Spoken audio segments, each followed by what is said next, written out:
support the executive order, and one of the roles that I have is to ensure that we work very collaboratively with our federal partners. I know that most of us know in this room, and those of you that are watching on television, that the efforts of the federal law enforcement officers began in our city on Thursday night. I met with the director of the U.S. Marshal, who has been at that point overseeing the operational component of how the federal resources will be allocated and deployed around our city. With that conversation, it was very, very important for me to ensure that not only do we work collaboratively with our federal partners, but we offer up areas across our city where we can work with them in areas where we know that we want to reduce crime. And so that was the effort on yesterday. We spent roughly about an hour just kind of planning and talking through what that's going to look like. On the heels of the announcement from the president today regarding the executive order, and my directive from the mayor is that we will begin more intense planning efforts after I leave this press conference. I've also met with one of the other liaisons that have been assigned to work with the U.S. Marshal, along with myself, regarding the efforts around the city for how we will allocate resources. What I will say is this: our relationship with our federal partners is not new. We do this on a daily basis. We are very, very, very much in tune to having federal law enforcement officers working with us on our Capital Area Regional Task Force. Our federal partners work with us, especially on some of our warrant executions.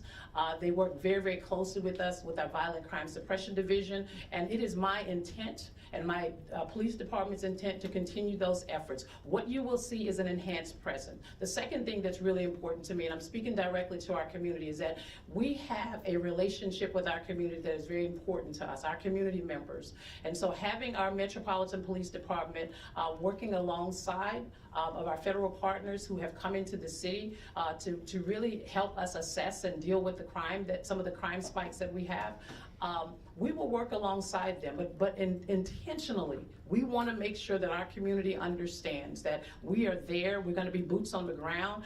If you see something, again, say something. We value those relationships. Our community members, and I want to say thank you for all the work that you've done with the Metropolitan Police Department up to this point.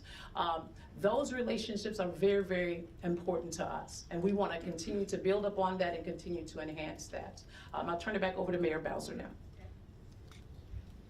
Okay, we'll take a few questions, and I'm joined by members of my public safety team, including Deputy Mayor Appiah and Chief John Donnelly. Yes, please identify yourself. Mayor Bowser, Campbell Robertson, New York Times. Do you think this was inevitable, or do you think there are things that the city could have done as council to prevent this from happening? This is, I don't know. I can't answer that question, and I think that's a question that you're familiar with the rhetoric about the city and how long it goes back. And we also know that we're not experiencing a spike in crime, but a decrease in crime. Yeah. Mayor Tom Sherwood, WAMU Radio. You and the chief are talking about partnerships with the federal partners who are coming in. The president is talking about a takeover of the city's police department. Where does the chief fit in with Terry Cole, who's the new federal commissioner of the DC Police Department? Nothing about our organizational chart has changed, and nothing in the executive order would indicate otherwise. So the chief of police reports through the deputy mayor to the mayor of the District of Columbia, and the two people I think that were identified in the presser report to Attorney General Bondi. The executive order makes clear that all requests for MPD services, the president delegates to Attorney General Bondi. So Terry Cole? I don't recall the names. Yes. The Metropolitan Police Department. Where does he fit in that? That's a question for the Attorney General, I think. Yeah. Mayor, to what extent are you planning to cooperate in this new framework, or is the city planning anything to prevent this from happening, including a legal act? Well, I think I think you probably saw the Attorney General for the district, Brian Schwab's, a statement about reviewing all legal matters, and I think those matters are under review. The plain language, however, of the Home Rule Charter indicates that there is a declared emergency. It allows the president, it authorizes the president to make those requests. And it says the mayor shall comply with those requests. So, yeah. Marielle with DC News Now. Are there any concerns that, with this rhetoric that we have MPD, the National Guard, possible other law enforcement agencies on the ground, that there will be confusion about who's in charge, who these officers answer to, and how people should respond if approached by any of these officers? Well, we should note, and we have been advised, and we will continue to make this clear that this is needed in our city, that all law enforcement be identifiable by a uniform, a badge, a jacket, so that people know that they are law enforcement. And the chief, in her coordination with the kind of the command on the federal side, will make clear kind of how the protocols for response. And if there's any additional information we need to get out to the public, we will. But the main point is this: everybody should follow the law, the police and the community. And that's the case now. It was the case last week, and it was the case the week before that. So nothing has changed about that. Yeah. Lionel Donovan, WUSC 9. Would you be able to respond to the statement that came out from DC Police Union? They come out recently saying that they stand with the president and that they have also said crime is spiraling out of control. They're also calling for the president to go even further and repeal some of the legislation that DC Council passed. I'm afraid I haven't seen that statement yet, so I don't want to comment on it. We have, worked very closely with the DC Police Union. Some issues they've advanced, I've totally agreed with. Others I haven't. One thing that we are squarely supportive of is making sure that our department can recruit more officers and get to a number that I think we need. We've worked cooperatively with them on recruitment and retention activities, on some other changes to the law that were very objectionable to the union and our members, and we will continue to do that. Yeah. Peace and blessings, Madam Mayor. So, in what way, if any, does this change your strategy in terms of your relationship with the president? You've been pretty cooperative, pretty diplomatic, but he's saying one thing about crime, you're stating facts, and he's still infringing on your role as mayor. So, as far as your relationship and your strategy, what do you intend to do as far as, engaging with him? Well, we engage with all officials that impact the district, and that includes the president. So I don't expect that would change from our part. But as far as, and if I may follow up. Sure. Are you going to go what some might consider a bit harder in pushing back against what he's trying to do? Will your tenor change or intensify? My tenor will be appropriate for what I think is important for the district. And what's important for the district is that we can take care of our citizens. And if people are concerned about a president's ability to have the MPD police department be responsive to the Department of Justice, the time to address that is when we're talking about statehood for DC. If people are concerned about the president being able to move the National Guard into our city, the time to do that would have been when the Congress had a bill that it could have given control of the DC National Guard to DC. So there are things that when a city is not a state and not fully autonomous and doesn't have senators, that the federal government can do. Yeah. Mayor, Well, Chief Kuzendera from the Boston Globe. Yeah. Just to follow on his question, you at times in President Trump's first term, or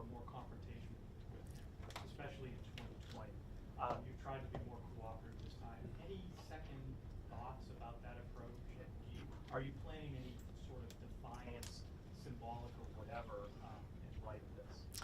Well, I would refer you to the law. Home Rule Charter, he referred to it. I would refer you to the executive order. And so everything that we have said maintains my authority given by the Home Rule Charter. Yep. Josh Chapin, Channel 7. I just want to be clear also that this ramp up, this emergency we're talking about is a brief period. It's like a 30-day period, am I right? The charter gives him the ability to do it for 30 days, yes. And so that means cooperating with the, whatever he wants to do. Well, it means that we follow the law, and that the MPD follows the law as well as all of the federal officials who are here. It's also important and we will do this in our communications with them, understand like what they're looking to see. So the fact that we have more law enforcement and presence in neighborhoods, that could not, that may be positive if people are, if it's a positive action. That's what the executive order says. Yeah, Mark. Mayor Bowser, a couple quick questions. One, do you know, will the National Guard be armed? I don't know. And then, what if the Attorney General directs the Chief of Police to redirect sources to do something that you and the Chief disagree with? For instance, redirect resources from east of the river to the federal enclave or something like that. Will you comply with, you say you're gonna follow the law, you say you wanna be cooperative. What if you get a directive from the White House or the Attorney General that you just steadfastly don't agree with and think it's the wrong move and would jeopardize public safety in other neighborhoods? Will you comply? I don't have any reason to think that at this point, Mark, so I don't want to speculate about that. The executive order, as is the Home Rule Charter, is pretty clear that the directives the requests have to be related to federal purposes. And then can I ask, the President threatened to use not just the National Guard, but military, to bring the United States military, federal troops into the District of Columbia if needed. Can you respond to that threat? I mean, we're in uncharted waters already. A lot of people are seeing this as the first step in an assault on home rule, which the President has threatened. He's been making these threats since last year, and now he's carrying through with them. There's no reason to believe he won't go further. What do you say to the President about his threats to bring the military, not just the National Guard, but the military into We don't, I think I speak for all Americans, we don't believe it's legal to use the American military against American citizens on American soil. I'm not a lawyer, and but I think that's a fairly widely held fact. And so, but we've seen them move, I think, the active military into California. So it's a question. We've seen active military on the borders of DC some years ago, and we don't believe that our military should be used against American citizens. Yes. Mayor Bowser, can you talk a little bit about the communication that you did receive before this morning? Did you know what this announcement was going to be before today? And can you just talk about the communication writ large before today? And secondarily, what do you say to DC residents who wanted to hear more from you, specifically in the last 5 days, being forthright, speaking to press and media? Can you just talk about— DC residents know I'm forthright. That's not a question. DC residents know that, and this press corps should know I speak to you all the time. So you should know that as well. And your question was, when I did not know that the request of MPD would be made. I believed that they would announce that they were going to call up the National Guard. I had one brief phone call related to the National Guard issue over the weekend. Mayor? Yes. Can you identify yourself? Brian Toppers here. Okay. Can you tell us what your main challenges are going to be? Your Chief Smith and the DC Police working with federal officials? And are you concerned that any federal official overseeing the DC Police Department is not going to know the city as well as Chief Smith and your officers? Chief Smith oversees the MPD. And all of the requests and coordination for the federal request. I don't really have a doubt that that is gonna, among those officials who are law enforcement officials who have experience working together, I don't have a big concern about that communication and coordination happening. Who hasn't? Yep. Hi, Emma Huber with the Washington Post. During the news conference this morning, President Trump spoke about how he wanted to empower DC police to hit back harder. Are you aware of any changes in the works to MPD's use of force policies, and does that kind of rhetoric, how do you feel about that kind of rhetoric? Our police officers are highly professional, well-trained officers that we support with training throughout their careers. We're proud of where our department has come from in terms of their level of professionalism. So they're trained in constitutional policing, and that is our expectation. Yes. Hold on, you passed the question one more. Owen Hayes, NBC News, just to follow up on that a bit. Yeah. So will they still be fully subject to local regulations when it comes to use of force, body cameras, while under federal patrol, MPD officers? MPD reports to the chief of police, and they are subject to DC and local laws as well as federal laws. And that will continue even under this plan? Yes. Yes. Emiliana Wood, News Nation. You said earlier that they did not tell you about this announcement before it happened today. Did the White House or the president bring up their concerns with crime before last week? The president talks about crime all the time. Specifically in DC? Yes. Have you not heard the president from the campaign trail?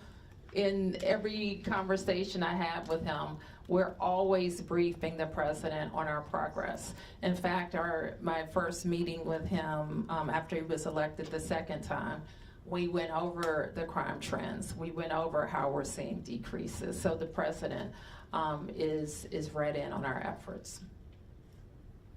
Who hasn't? Yep, over here. Ashraf Khalil with the Associated Press. A lot of this seems to be perceptions of what constitutes an emergency. The White House and the administration says there's an obvious emergency. Your administration, with numbers of the council, says there is not an emergency here. How do you solve that? Is there an arbitration option? Where does it go from here? Because it feels like, do you agree that it comes down to what constitutes an emergency and what's next? Well, what I would point you to is the Home Rule Charter that gives the president the ability to determine the conditions of an emergency. Now, we could contest that, but the authority is pretty broad. And so, like, if you wanted to say the most outrageous thing, one might say, well, I won't say that. It could be something very small. Like, I'm not saying that that's what he's doing, but it could be. And if he deems it and he puts the meat around it and the argument around what he thinks is an emergency. When we think of emergencies, it usually involves surges in crime or crime that's not being responsive, or tools that we have that we can't use in the normal course. That's what, when we use an emergency, that's what it's for. Yeah. Over and out 9, ABC News National. Wanted to see if you could respond directly to some of what the president said this morning. Do you agree or have any thoughts on the picture he's painting? He said that there are, quote, bloodthirsty criminals, end quote, or roving mobs of wild youth. End quote. He also said that DC police can do whatever the hell they want. End quote. Are you okay with that? What does that mean? Do you have any response to him or the White House talking about the DC crime stats? I mean, I think I've already addressed all of those questions. Anything else? Yep. Scott Gelman with WTOP. You described, this morning was described as a federal takeover of MPD. It sounds like you're describing this as Chief Smith is still in charge and everything will run through the department. What will this look like on a day-to-day basis as it relates to what has transpired here? What can people expect to see? Is this an instance where you all work collaboratively for big events and this is something comparable to that? No, I don't, it's not like that. It's not like the special events task force where we work together. And I think I don't want to minimize what was said. And I don't want to minimize the intrusion on our autonomy, because it is very different than working a special event. So that is not what we're trying to do. But I think the chief, and I'll turn to her in a second to talk to you about what she thinks is going to be most helpful to MPD. I want to believe I answered the question a little bit earlier, but I think what's helpful to us is that we come together and we look at data, we look at intelligence when it comes to crime across our city, violent crimes as well as property crimes. And so there are other things that the federal government is also very useful for, in supporting us, and that is, in the city, is warrants, right? The execution of warrants, the U.S. Marshals holds those. This will be an opportunity for us to come together and collaborate on being able to go out and execute warrants. As we think about over the past, came in 2 years ago, 5 years prior, we looked at some of our data where we saw an increase in violent crime in certain areas across our city. We designated those areas as a homicide reduction partnership plan with some of our federal officers. What we'll do in that space is we'll enhance that presence. The other thing is that most of you know we have a nightlife task force. U Street, we have a lot of tourists, residents, individuals who come into our city on a Thursday night, Friday night, or Saturday night and enjoy the nightlife culture. We will also be able to utilize that enhanced presence in and around that area, and any other crime trends that we might see that will go forth. We have our drug-free zones where we also align our federal partners in those spaces, as well as our juvenile curfew zones. May I just follow up quickly, Chief? So again, this morning it's being described as a federal takeover. You all are describing it as an opportunity to enhance the crime prevention strategies you have in place. What to the community who's confused about the discrepancies, where does it fall? Well, I just articulated to you where it falls. And what I mean by that is that with respect to the two federal partners who will be working alongside me, the operations and the administrative liaison, we have a meeting scheduled for today right after this meeting, and we will be able to create an operational plan for our city that will continue to keep our city safe. Chief Smith, I just have one question. You just broke the rule. Maybe somebody else haven't asked the question already. Okay, is that it? Okay. All right. I just have one question, because you did Yes, bring sir. up data a lot we've talked about. Mhm. The data has come from MPD Yep. saying that crime has been going down. However, this morning, Trump did cite a report where a sergeant was accused of messing with the crime numbers. So would you be able to respond to some of what Trump said directly this morning? Well, I cannot respond to any internal investigations, and I think, as you know, we do not talk about personnel actions with regards to our personnel. Sam. No problem. A two-part question. For me? Yes. Okay. And this is in regards to the youth. What is your professional assessment of how MPD has handled the so-called youth takeovers? And I guess the second part of my question might be more appropriate for the mayor, but Well, can I ask the first question, then you can ask the mayor the second question. I think when it comes to the juveniles, and I've said this, I'm very passionate about young people who are going to do great things in our city, and we have a lot of young people who are moving in that trajectory and in that space. The problem is we have a small subset of young people who do not, and I've said to parents, you need to know where your children are. We've talked about this over and over again. The mayor has enacted an executive order so that I, as the chief, can designate juvenile curfew zones around our city, so that we can still give young people the opportunity to be able to be in those spaces based on what the laws and the regulations state, but we won't allow the disruptive behavior, and we've seen that time and time again. We've looked at intelligence, we've looked at data. Sometimes we look at things that are on social media to help guide our decisions. We want young people to be safe in our city. We want them to be able to enjoy the activities of our city, but we're not going to tolerate that kind of criminal activity that we've seen in the past. The juvenile curfew zone that was enacted, we've seen a decrease in our juvenile participation in those locations. no doubt. And Madam Mayor, Yes. if I may, how effective would it be to federalize crimes that youth commit? Because we keep hearing that from the U.S. Attorney for DC, but how effective would that be as a crime prevention strategy, in your opinion? Well, I have had a pretty, we had a meeting with the U.S. Attorney for Janine Pirro last week, and she does have a lot of interest in juvenile crimes and how her office can be more engaged. What I committed to her then was having some conversations around the laws that she's concerned about with members of the council, and seeing if there's any possibility of an omnibus to change that.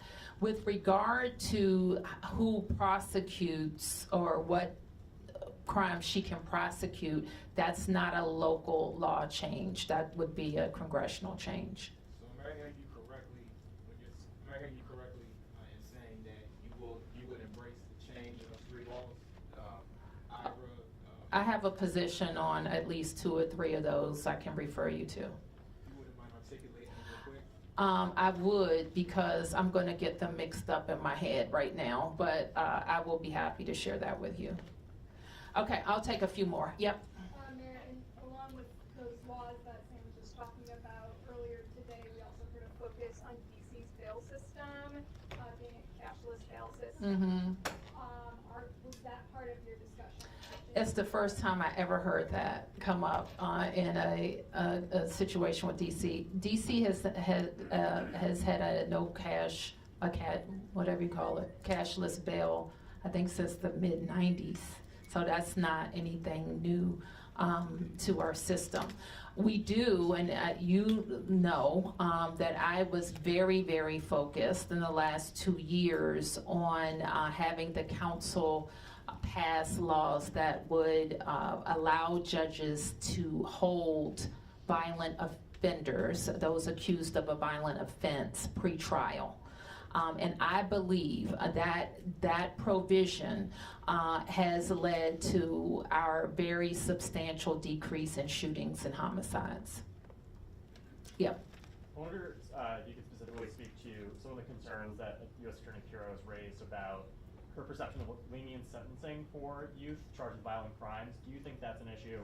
And as she suggested, potentially charging in some instances, prosecuting youth as adults, is that a potential solution, or do you agree with that? Well, the U.S. Attorney has the ability to prosecute youth for some crimes as adults. And I think she's interested in expanding that and possibly lowering the age. What I committed to her to do was look at all of the what's allowable in the law now, the types of crimes, working with the council, and working on some changes. So do you agree with her, though, that needs to be expanded, or do you think that is an unhelpful solution? I don't want to say right now, because that could mean a lot of things. We want to really analyze what we think would keep us safer. The link to crime. I will say this, and this is, some of you are new to covering us and covering these issues, but I have been in my tenure of service very pro accountability. Okay, I am an accountability mayor. If you commit a crime in the district with a gun, there has to be accountability, and that's if you are an adult or if you are a juvenile. I don't think we always have that accountability. I think what was missing from the press conference a little bit earlier, however, is what people also don't know about the district. Our prosecutors are not local, okay? They don't get elected by anybody here. They don't report to any of us. They are appointed by the president. We've also had a period of time where some of the very good police arrests that have been made were not prosecuted by the U.S. Attorney's Office. So the prosecution is a federal element. Judges are appointed by the President of the United States as well. And so those are not local judges. They don't report to any of us. So that is a part of the federal system. So anytime we talk about crime in the district, it is part local and part federal that can make changes. All right, I'll take just a few more. Mark. Mayor Bowser, the president made numerous threats about removing homeless encampments and dealing with people in the district who are experiencing homelessness. Can you talk about what preparations that you're making, that your administration is making to facilitate this, and what this, have you had any of those conversations with the White House, what that's going to look like, and where these people would go if they would be FD12 and we really haven't gotten any more detail about the plan, about the words that he said. It wasn't referenced in the executive order that came down, so we're going to work. And I believe he had a previous executive order that also identified Attorney General Bondi as a point of contact as it relates to homelessness. And such, so we'll follow up with her. Okay, last two questions. Yes. I want to go back again to the federal commissioner of the Metropolitan Police Department. It sounds like the chief has described this person, Terry Cole, as an advisor, as a liaison, as some. The president, people were saying that person, this Terry Cole, is going to be in charge of the police department. I can't really comment on that, Tom. I can only tell you what's in the executive order, and that's what controls. Yep. Will DMHS be coordinated with law enforcement? Can you identify yourself? Hi, I'm with Street Sense Media. Okay, what's your name? Maddie Kessler. Okay, thanks, Maddie. Yeah. Will DMHS be coordinating with law enforcement when it comes to increasing chemistry from disaster support? And then if AG Bondi directs local law enforcement to arrest and move people experiencing homelessness out of DC, will Chief Smith comply? Well, let me just say what MPD needs to be focused on, and it's violent crime. We simply, like our force, when the chief deploys every day and every night, is focused on people who are committing crimes in the district. So I'll leave it at that. Mayor, one more if I could. Okay. You testified to Congress after the 2020 racial justice protests when there was concern that Trump might take control over MPD at that time, that would be a complete disaster, and that you were worried that you're going to lose control of the city.